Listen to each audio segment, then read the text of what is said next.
بسم الله الحمد لله ثم الصلاة والسلام على رسول الله صلى الله عليه وسلم. السلام عليكم ورحمة الله. وحاجرة لبا عبادو وآد أقيم بضن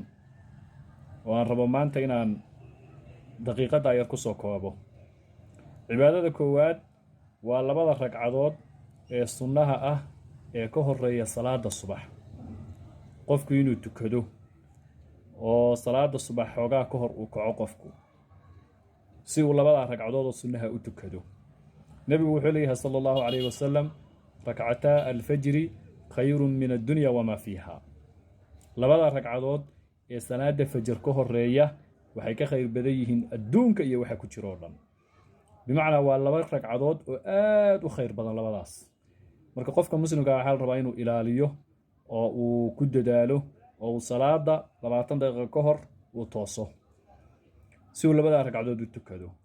haddii ay caado ku ahaayeen oo labada ragcadood ay ku dhaafaan oo midalan aad kici weydo salaada subax soo kacdid salaada subax kadib waa tukan kartaa cibaadada labaad waa akhrinta ayatul kursi qofku inuu salaad walba markuu dhameeyo salaada ka baxo waajibka ah inuu ayat kursida akhriyo nabiga sallallahu alayhi wasallam wuxuu leeyahay man qara'a ayatul kursi aqiba kulli salatin لم يمنعه من دخول الجنة إلا أن يموت قفك جوكتيه أو أخرية الصلاة والبكدب آيات كرسي دا قفك أخرياه جنة وحاكي حيقا إنو دنتو